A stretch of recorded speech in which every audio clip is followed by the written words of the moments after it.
at pwede po din natin ito i-provide sa ating mga students na hindi nakahabol sa ngayong Sabado, no? At para wala silang ma-miss sa ating mga Sabado, Saturday community call. Okay? Okay. So, sir, magandang gabi po sa inyo, sir. Welcome po sa ating Saturday community call si Sir Richard. Please welcome Sir Richard po. Hari po, sir. Magandang gabi.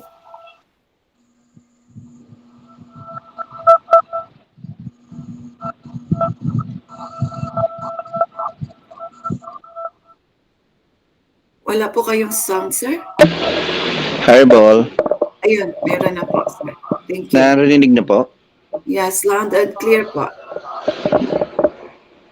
Kumusta po ang audio ko? Okay po yung audio, sir. Kanina po ay wala. Okay man, clear po ngayon?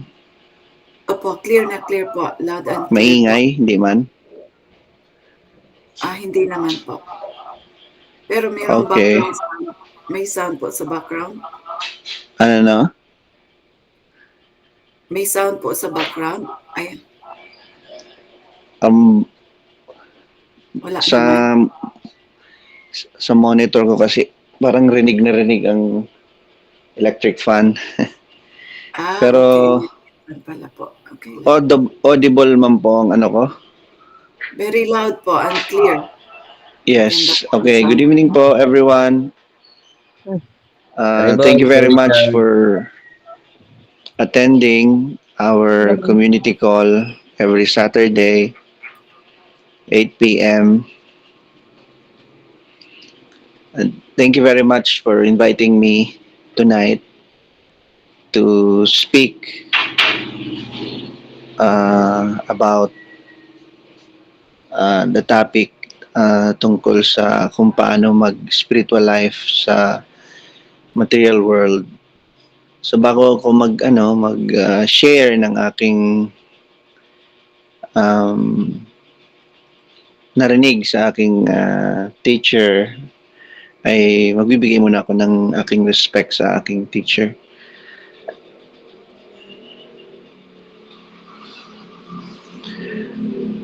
Okay.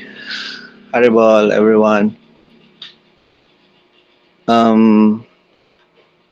So bago natin sagutin yung tanong na paano mag-spiritual life sa material world, kailangan muna natin maintindihan ano ba ang ibig sabihin ng spiritual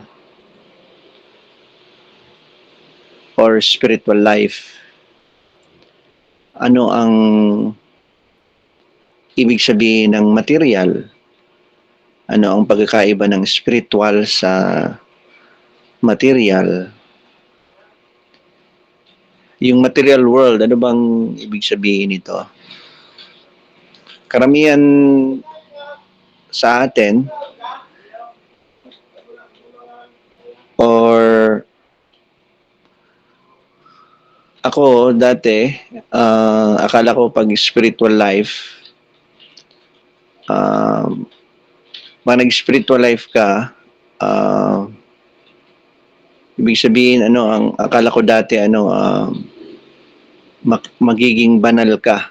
Ganun, di ba? Yung magiging ka ng isang banal na tao. Yun yung limited na pagkakaintindi ko ng spiritual life, na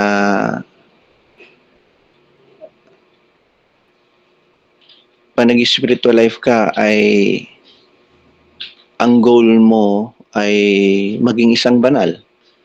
At pag sinabing material na mundo, material world, kabaliktaran ng spiritual life. Hindi banal, makamundo, ganon.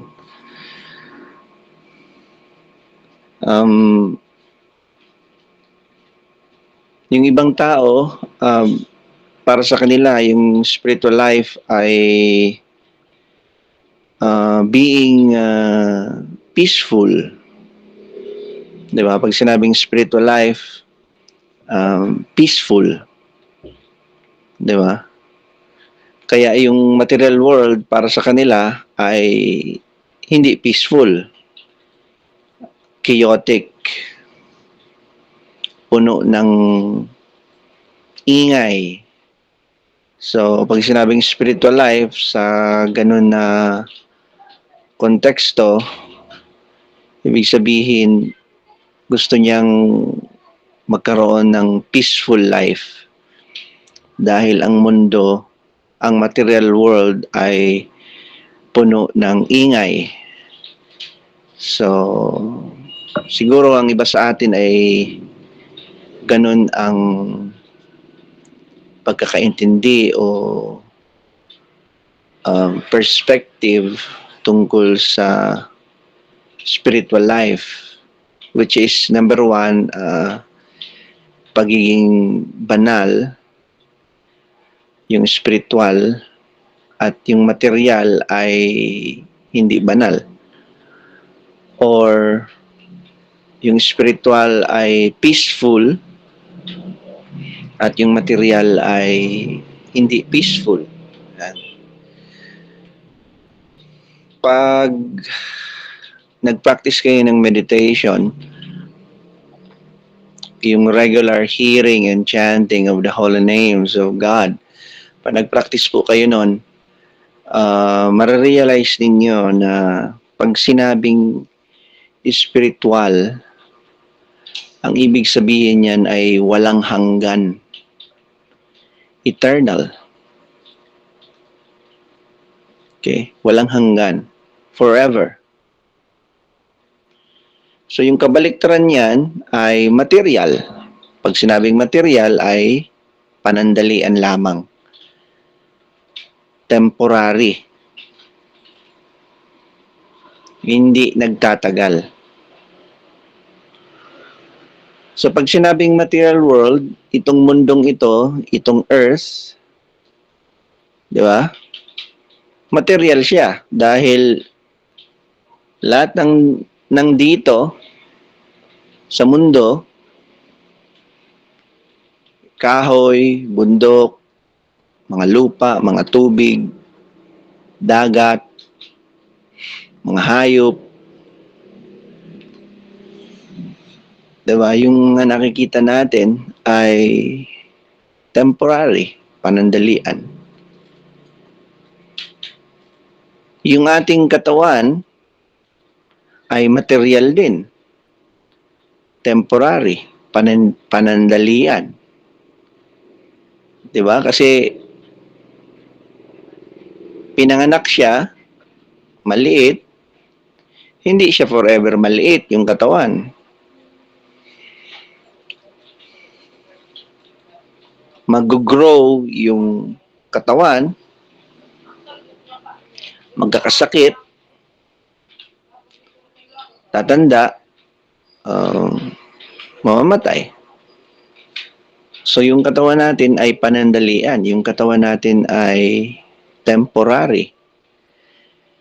Yung katawan natin na konektado sa mundong ito ay material.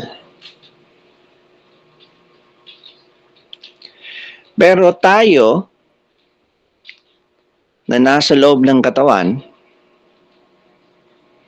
tayo ay spiritual. Tayo ay forever. So kapag nag-aral ka ng meditation sa amin, ituturo sa iyo sa class 1 na ikaw ay hindi material. Ikaw ay hindi itong katawan. Ikaw ay spiritual. Ikaw ay forever. Ikaw ay walang hanggan.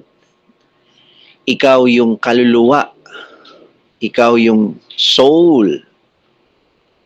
Spiritual soul. Ibig sabihin, eternal soul na nasa loob ng katawan.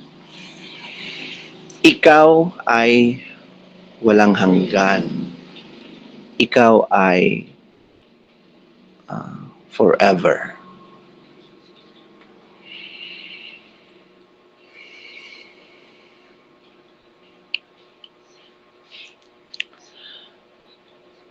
life. Pag sinabing life, sige, question and answer tayo. Pag sinabing life, ano yan?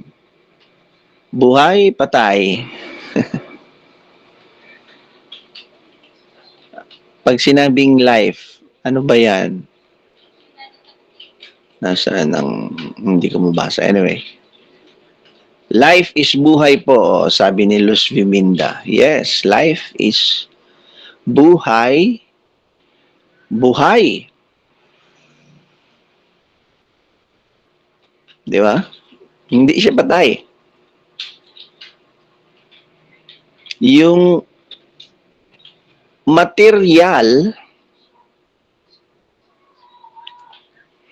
wala siyang buhay. Lahat ng mga material ay walang buhay. At lahat ng spiritual ay may buhay. Ibig sabihin, pag sinabing spiritual, ibig sabihin ng life, ibig sabihin ng buhay, iisa lang ang tinutukoy nito, spiritual. Dahil ang spiritual ay walang hanggan. Ang life ay walang hanggan din.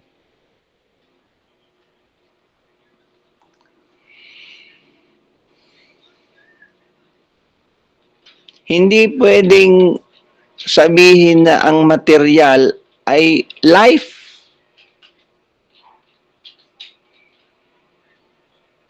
Dahil pag sinabi mong ang material ay life, ibig sabihin yung material ay walang hanggan. Hindi man yun totoo, hindi man nangyayari yun. Lahat ng material ay panandalian lamang. Nagbabago siya, hindi siya forever. Hindi siya buhay. Hindi siya buhay. Yung katawan natin, panandalian siya. Sinabi ko na kanina, pinanganak, magkakasakit, tatanda, mamamatay. Hindi siya life. Mga bato, mga semento, lupa, lahat ng konektado dito sa mundo, lahat yan ay material, lahat yan ay nagbabago, lahat yan ay temporary, okay? Lahat yan ay walang buhay. Ang tawag sa kanila matter. Matter. Ngayon, kapag tayo ay nagkaroon ng interaksyon, kapag tayo na spiritual ay nagkaroon ng interaksyon sa material, nagkakaroon ng organism. So yung material, it seems alive. Parang may buhay na yung material. Pero kaya lang siya parang may buhay dahil meron na sa loob ng material, meron ng spiritual. Kaya yung material na patay sa pinakauna pa lang, parang buhay na siya. Halimbawa na lamang nitong ating katawan. Itong ating katawan ay material. Itong ating katawan ay gawa sa matter. May solid, may liquid, may gas. Wala siyang buhay, wala siyang perception, wala siyang consciousness, wala siyang ability na mag-react yung solid, liquid, and gas na bumubuo sa ating katawan. Material siya, matter siya, wala siyang buhay. Pero kapag tayo na spiritual, kapag tayo na kaluluwa, na espiritual, na walang hanggan, na buhay, kapag tayo ay nasa loob ng katawan, itong katawan na ito ay parang buhay. It seems alive. Therefore, kapag tayo ay umalis dito sa katawan na ito, wala. Patay talaga itong katawan. At kapag hindi na rin natin talaga pwedeng magamit yung katawan, kailangan na talaga nating umalis dito sa katawan na ito.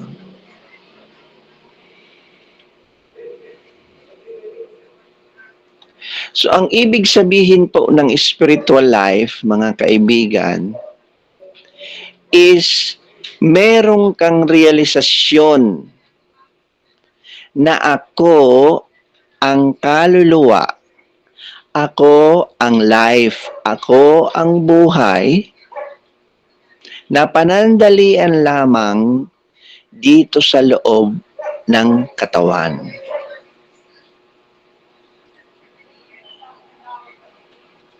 Mas mahalaga ako kaysa sa aking katawan. Yan po ang unang realisasyon sa spiritual life.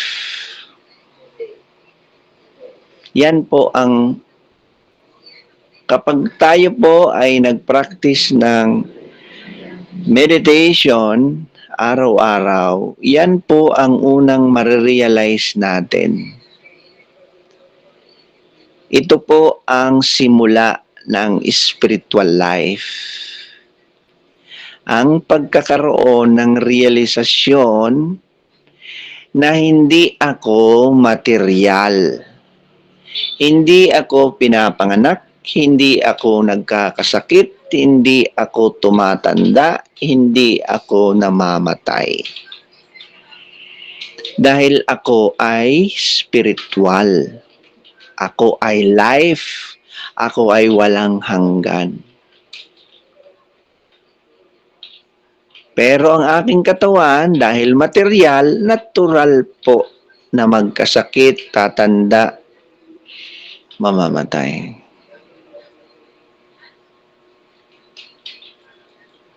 So ano ang ibig sabihin ng kamatayan? Ang ibig sabihin ng kamatayan ay hindi na pwedeng magamit ang katawan. Hindi ibig sabihin na ako ay patay na o ikaw ay patay na o merong namamatay na tao. Hindi po yan ang ibig sabihin ng kamatayan. Dahil ang tao, ang self, tayo, ikaw ay spiritual. Ikaw ay kaluluwa. Ikaw ay buhay, ikaw ay walang hanggan. Ang kamatayan ay hindi na pwedeng magamit ang katawan. Kaya kailangan na tayong umalis dito. So ang unang realisasyon sa spiritual life ay ang realisasyon na hindi ako ang katawan. Ako ang kaluluwa. Walang hanggan. Ang pangalawang realisasyon, kung gusto natin magkaroon ng spiritual life, ay ang realisasyon na ako ay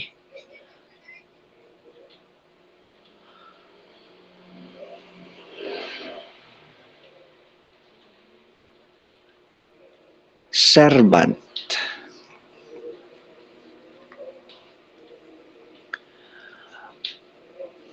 Para maging specific at eksakto, ako ay loving servant.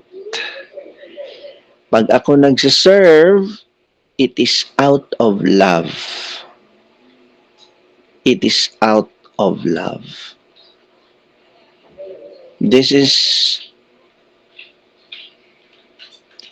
the second realization in our spiritual life. The first is, I am a soul. Ako ay kaluluwa. Ako ay spiritual. Ako ay walang hanggan. The second is, ako ay loving servant. So pag pinagdugtong mo yan, ako ay walang hanggan na nagsisilbi na may pagmamahal.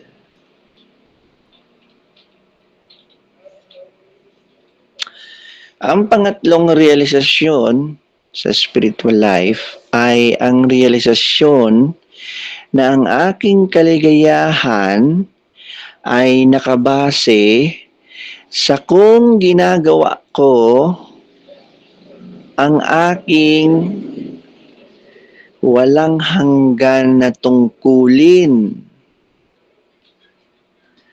Ano ba ang aking walang hanggan na tungkulin? Yun na yung sinabi ko kanina, na walang hanggan na nagsisilbi na may pagmamahal. Ang aking kaligayahan ay nakasalalay kung ginagawa ko ang aking walang hanggan na tungkulin na kung saan, ano ito? Ito ang walang hanggan na magsilbi at may pagmamahal. Sa pagmamahal, sa pagsisilbi na may pagmamahal, tayo nakaka-experience ng totoong kasiyahan, ng satisfaction.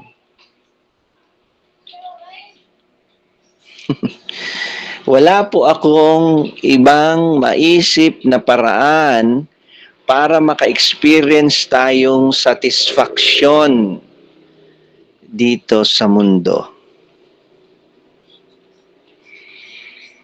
The only way that we can be fully satisfied is if we serve out of love, because that is the natural function of the soul. That is the natural function of a person.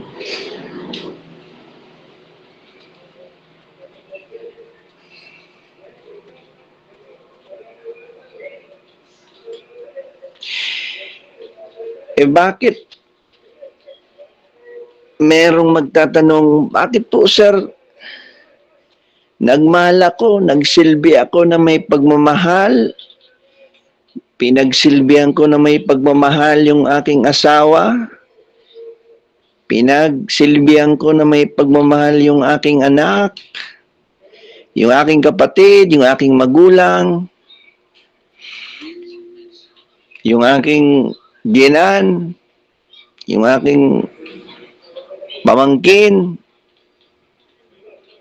yung aking mga katrabaho, mga kaibigan, bakit po pinagsilbihan ko naman sila na may pagmamahal? Bakit po ngayon hindi po ako nakaka-experience ng happiness, ng kaligayahan? Bakit po ako ngayon in pain? Bakit po ako ngayon nagsasuffer?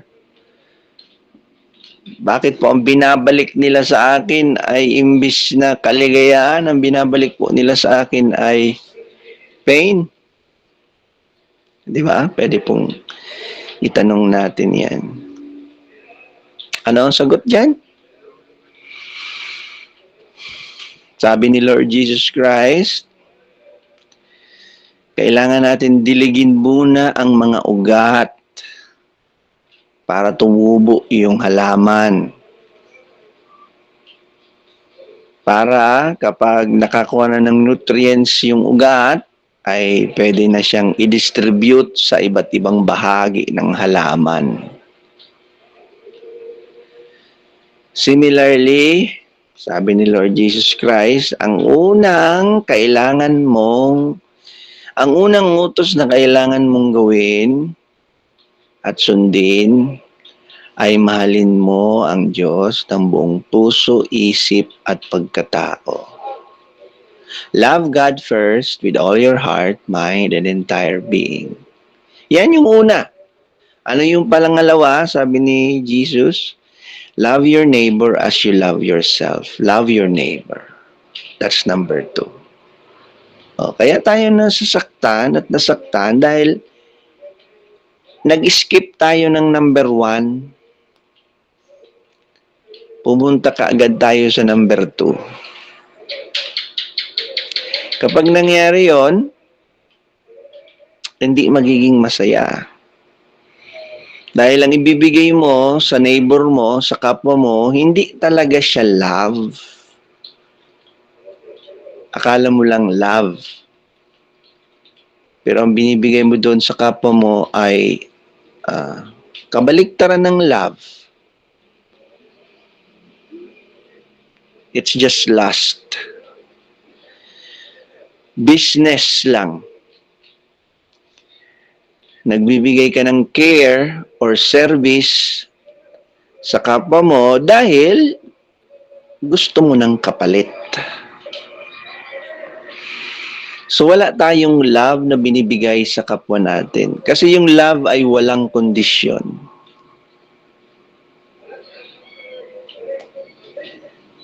Paano tayo magkakaroon ng walang kondisyon na love? Kailangan nating kunin ito sa source ng unconditional love. Kung saan galing ang unconditional love. Kanino to galing? Kay God. Kaya sabi ni Jesus Christ, una, mahalin mo ang Diyos dahil ang Diyos ang source ng unconditional love.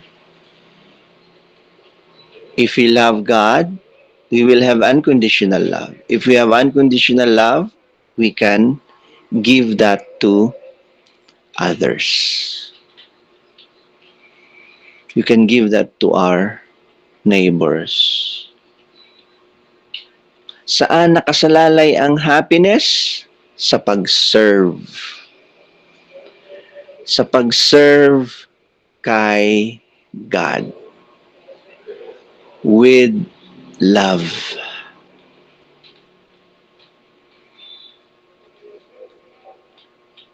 Kasi, kung ibibigay lamang natin ito sa kapwa natin,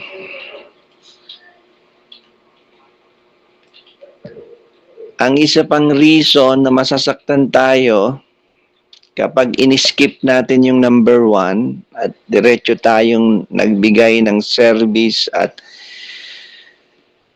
loving service sa kapwa natin at doon tayo humuhugot ng kasiyahan.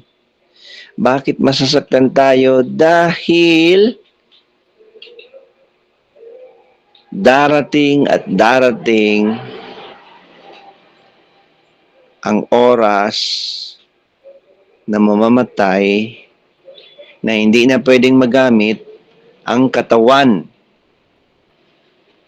ng ating so-called na minamahal. So, kailangan siyang umalis na sa katawan, umalis na dito sa mundo. So, kapag umalis na siya, paano pa tayo magpapatuloy ng ating pagsisilbi ng may pagmamahal sa Kanya? Kaya tayo nasasaktan. Kaya napakatindi yung sakit na nadarama natin kapag may namamatay na minamahal natin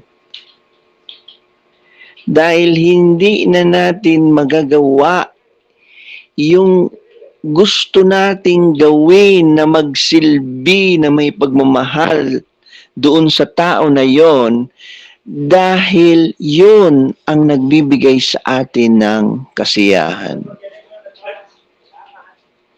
Hindi na natin magagawa yung bagay na magbibigay sa atin ng kasiyahan Ano yon? Yung magsilbi na may pagmamahal doon sa tao na yon. Hindi na natin siya magagawa dahil umalis na siya. Batay na yung katawan, so kailangan siyang umalis dito sa katawan. Pag umalis siya doon sa katawan, tapos na ang inyong relationship. Pagtapos na ang relationship nyo, hindi mo na magagawa muli na pagsilbihan siya na may pagmamahal. Pag hindi mo na yun nagagawa, doon ka magiging malungkot. Bakit ka magiging malungkot? Dahil nga ang kasiyahan mo parati ay sa pagsilbi na may pagmamahal. Pag hindi ka nagsisilbi na may pagmamahal, hindi ka masaya. Dahil ang kasiyahan mo ay pag nagsisilbi ka na may kasiyahan. So kapag ginagawa lang natin ito sa kapwa natin, hindi tayo masatisfy. Hindi tayo makaka-experience ng satisfaction. Hindi tayo makaka-experience ng walang hanggan na kasiyahan. Dahil mapuputol ang relasyon kapag dumating ang kamatayan. Pag naputol ang relasyon, hindi na tayo makakapagbigay ng pagsilbi at pagmamahal doon sa tao na yan. Pero kay God, sa Diyos, walang hanggan siya. At tayo ay walang hanggan din. Spiritual tayo. Ang Diyos ay walang hanggan. Siya ay soul, pero siya ang supreme soul kasi siya ang Diyos. Kapag tayo ay nagsilbi sa Diyos na may pagmamahal, walang hanggan ang ating kasiyahan. Walang hanggan ang ating satisfaction. Dahil walang hanggan ang ating pagsisilbi na may pagmamahal. Dahil walang hanggan ang ating pagsisilbi na may pagmamahal kay God, at dahil yon ang source ng ating happiness, di ang mangyayari ay walang hanggan ang ating happiness.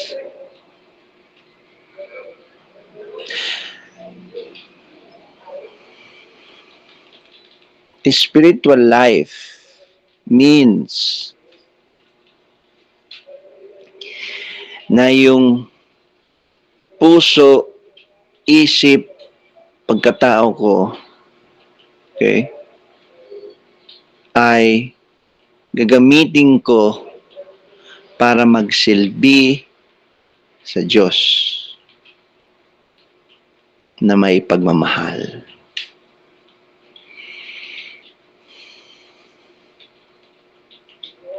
Dahil ito ang source ng aking happiness.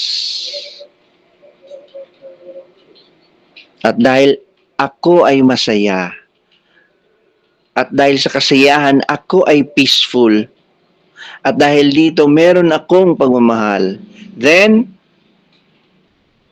and only then, pwede kong i-share itong pagmamahal. Pwede ko itong i-share itong happiness. Pwede kong i-share itong satisfaction sa aking mga minamahal. Sa aking kapwa.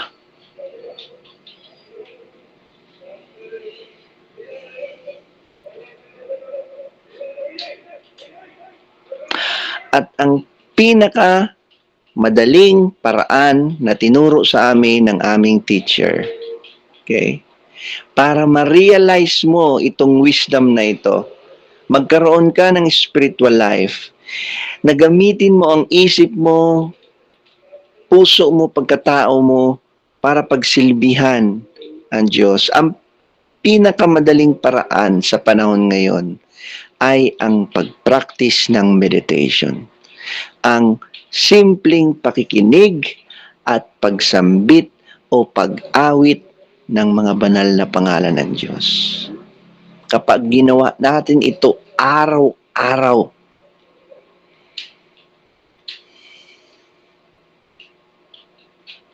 malilinisan yung puso at isip natin, then manunumbalik yung nakalimutan natin na natural nating function.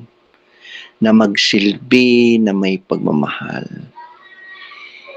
Ito ay natural sa atin, ang pagsilbi ng may pagmamahal. Ang spiritual life, wala naman na ibang life, mga kaibigan, kundi spiritual lang. Wala naman na ibang life. Kahit saan kang pumunta sa material world, nandito ka man sa material, so-called material, dito sa world na ito, wala naman na ibang life, kundi spiritual. Ibig sabihin, yung pagiging lover of God mo, yung pagiging servant mo ng Diyos, nandyan yan sa'yo kahit saan ka pumunta. Whether you are in the spiritual world, or you are in the material world, or you are in heaven, or kahit saan ka man, yung love for God, yung loving service to God, is nandyan sa'yo. Natural yan sa'yo. Kaya lang, yung iba, nakalimutan na natin. Yung iba alam, ayaw naman gawin. Yung iba, hindi talaga alam na. Tuluyan ang nakalimutan. So kapag tayo ay nag-practice ng meditation araw-araw,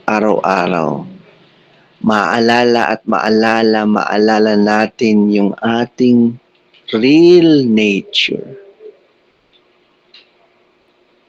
At kapag nangyari yon,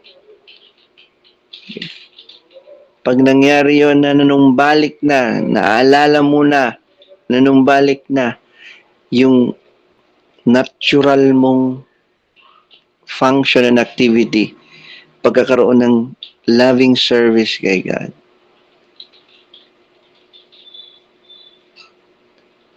Kahit nandito ka sa mundong ito, makaka-experience ka ng happiness.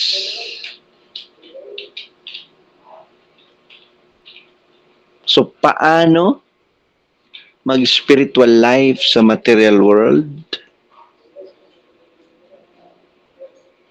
Mag-practice tayo ng meditation. Araw-araw. Wala tayong, wag mo munang isipin kung ano yung mga aalisin mo. Dapat, wag mo munang isipin na dapat ganito ako, dapat ganyan ako, dapat hindi na ako ganon, di ba? Dapat ganito na ako. Wag mo munang isipin yung mga dapat mong alisin. Kung tayo ay nag-uumpisa pa lang mag-meditation. Okay? Kung tayo ay nag-uumpisa pa lang mag-practice ng meditation, wag mo munang isipin na dapat perfecto na ako, o dapat wala na akong kasalanan, o dapat ganito na dapat ako magsalita, o dapat ganito na dapat ako mag-isip, dapat hindi ako ganyan. No.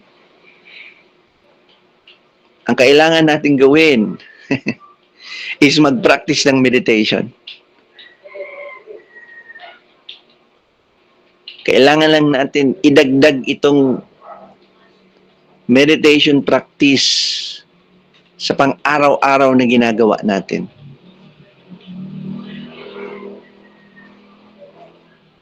At kapag naging araw-araw siya, naging habit mo na siya araw-araw, naging habit mo na siya araw-araw, malilinisan yung puso at isip mo. Malilinisan yung puso at isip mo. Pag nangyari yon, manunumbalik ang iyong love for God. Kapag nangyari yon, it doesn't matter whether you are in the material world or in the spiritual world. What matters is you are always loving God, serving God.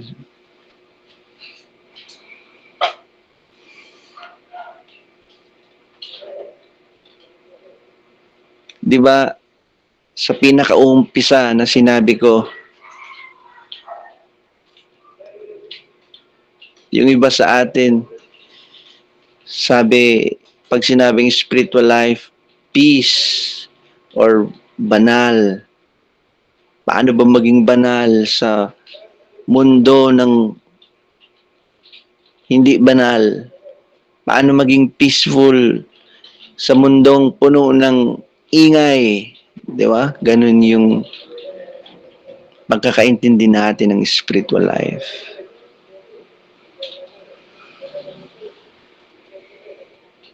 Pero pag nag-practice ka ng meditation araw-araw, marirealize mo kung sino ka. Marirealize mo na ikaw ay spiritual, ikaw ay eternal, ikaw ay walang hanggan, at ang source ng happiness mo ay pagsisilbi ng may pagmamahal sa Diyos. Pag ginawa mo ito, malinisan ang puso at isip mo at patuloy kang magpa-practice ng meditation at patuloy mong ma-realize na ikaw ay soul at walang hanggan na nagmamahal at nagsisilbi sa Kanya.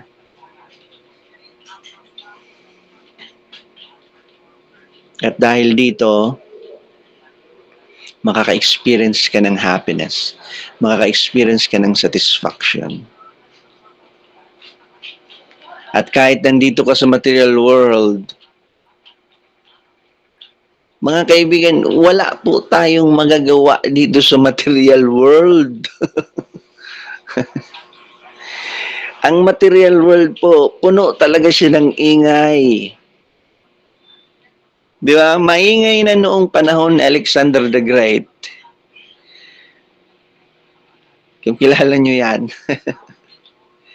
May korupsyon na nung panahon ng mga ni Aristotle, ni Plato, ni King Charlemagne. May korupsyon na po noon.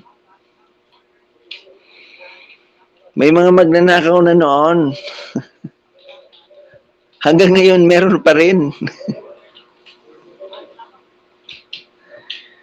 Ito talaga yung description ng material world. Maingay, maraming krimen, maraming injustices, may bagyo, may lindol, may nagputok may mga bulkan na pumuputok, may gera, may patayan. Di ba? Imagine mo, paano ka magkakaroon ng peace? Di ba? Sa material world. Hindi, kung ang pagkakaintindi mo ng spiritual life ay peace lamang, kapayapaan lamang, hindi ka talaga magkakaroon ng kapayapaan dito sa material world. Kasi dito sa material world, hindi po natatapos ang gulo. Hindi nyo ba napapansin? Di ba? Balikan nyo sa YouTube. 10 years ago, 20 years ago, 30 years ago, 50 years ago. Di ba? Sabi, ang YouTube ay time machine. O, balikan nyo. Baka may 100 years ago na documentary na doon. Tingnan nyo kung walang gulo.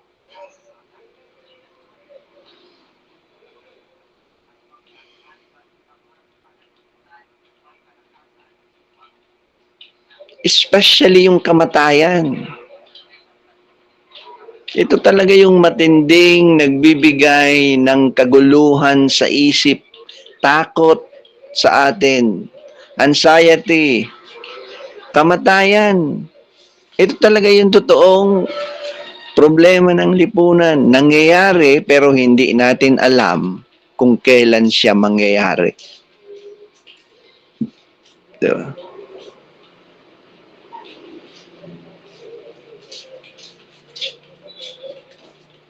Pero pag alam mo na ang spiritual life ay ang realisasyon na hindi ako material. Ako ay spiritual. Ako ay kaluluwa. Ako ay walang hanggan na nagmamahal at nagsisilbi. At ang aking kaligayahan ay nakasalalay sa kung ako ay nagmamahal at nagsisilbi na may pagmamahal sa Supreme Soul, sa Diyos, kay God.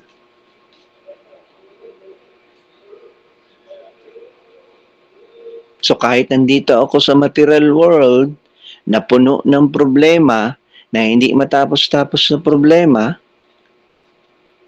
ako ay isang lutos na bulaklak na hindi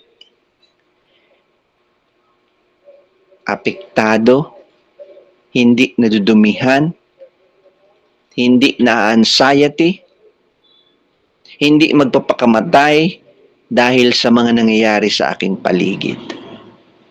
Dahil ako ay isang lutos na bulaklak na tumutubo kahit na madumi yung tubig. Yung lutos na bulaklak, hindi siya maapektuhan ng dumi ng tubig. Malinis, maganda pa rin yung lutos na bulaklak.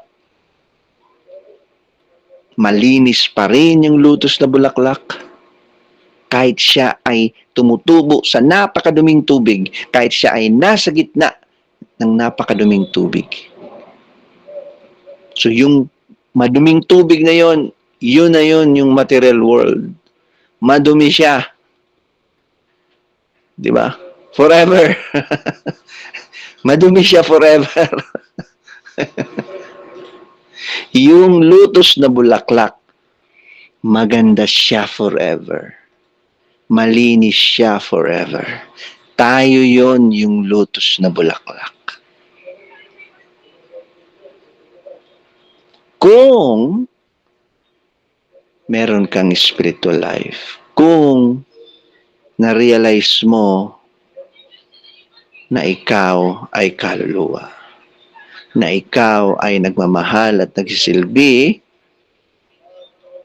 sa Supreme Soul, sa Supreme Person, sa Diyos, kay God. At ang proseso para ma-realize mo ito ay simple lang.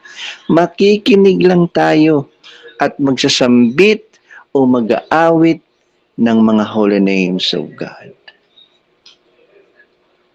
So, ang dasal namin ay sana magpatuloy kayo mag-practice ng meditation kung kayo ay naturuan na, at magpatuloy kayo mag-attend ng klase, lalo na yung mga advanced classes.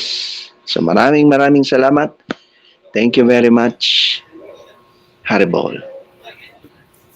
Haribol. Salamat po, Sir Richard. Maraming salamat at napakalalim po at simplified ang inyong tinuro sa amin ngayon. So, it's time po sa question and answer natin. Meron po ba kayong katanungan at masasagot natin po yun dito regarding po sa ating topic for today na paano tayo mag-spiritual life habang nasa material world. Meron po gustong mag-share, pwede rin po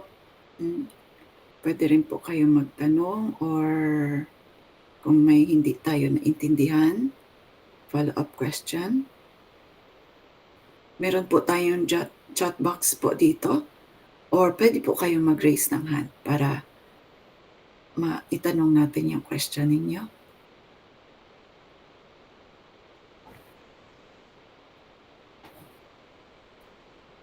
Anyone?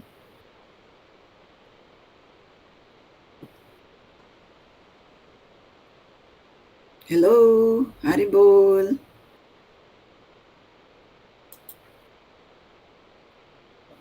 Okay, so habang nag-aantay po tayo ng inyong mga tanong, maraming salamat po kay Sir Julius, Dominic, Sir Roderick, Mila, Marge, Ma'am Jocelyn, Ma'am Marites, Ma'am Marikit, Ma'am Luz Biminda, Angeli, Angel, Bawarchi Kitchen, Ma'am Cindy, CJ, Ma'am Crystal. Ma'am Gina, Gemma, Sir Janar, Jenny, Jocelyn, Ma'am Maribel, Marge, Marikit.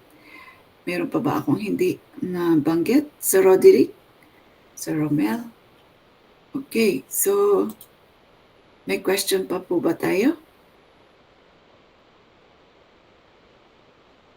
Kung wala naman po ay Sir Richard, gusto niyo po bang mag-closing curtain or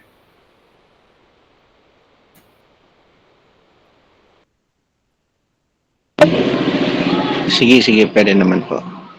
okay po. I don't have a guitar, pero I can just sing. Hare Krishna, Hare Krishna, Krishna Krishna, Hare Hare,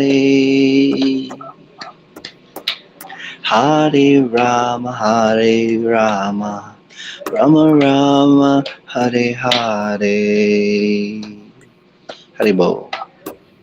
Hare Krishna, Hare Krishna, Krishna Krishna, Hare Hare, Hare Rama, Hare Rama, Rama Rama, Hare Hare. Hare Krishna, Hare Krishna, Krishna Krishna, Hare Hare, Hare Rama, Hare Rama, Rama Rama, Hare Hare. Haribo. Hare Krishna, Hare Krishna, Krishna Krishna, Hare Hare, Hare Rama, Hare Rama, Rama Rama, Hare Hare. Hare Krishna, Hare Krishna, Krishna Krishna, Hare Hare, Hare Rama, Hare Rama, Rama Rama, Hare Hare. Chant Haribo. Hare Krishna, Hare Krishna, Krishna Krishna, Krishna Hare Hare, Hare Rama, Hare Rama, Rama Rama, Hare Hare.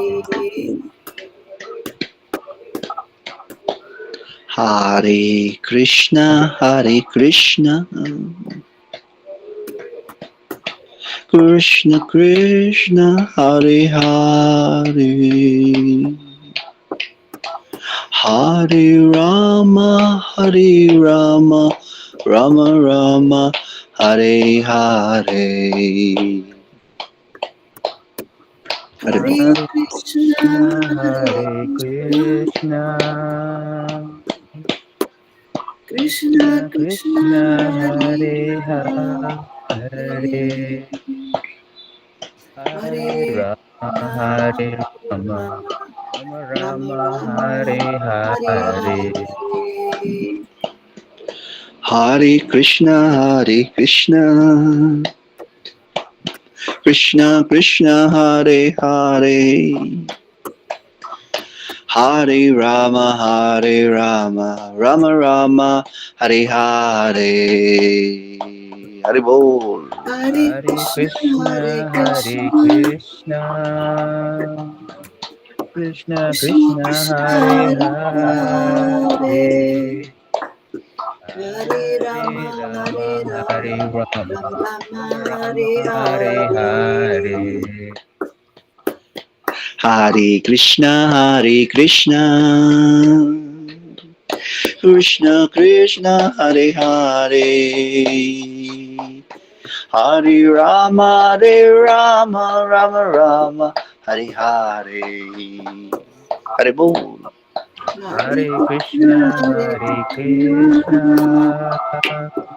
Krishna Krishna, Hare Hare Hare, Hare, Hare Hare Rama, Rama, Hare Rama, Rama Rama, Hare Hare.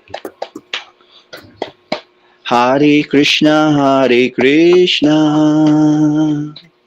Krishna Krishna, Hare Hare, Hare Rama, Rama Rama, Hare Hare. Haribol, chant.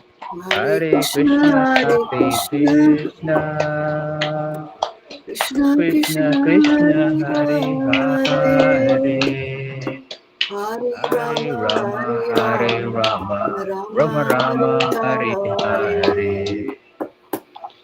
Haribol. Thank you very much. Thank you very much, Sir Richard. Salamat din po sa inyong pagpa-unlock sa aming imbitasyon. At sana po ay maimbitahan po namin kayo ulit sa mga susunod pang Sabado. Meron po ditong note si Ma'am Gina Rose. Malinaw po ang pagkakadiscuss ni Sir Richard.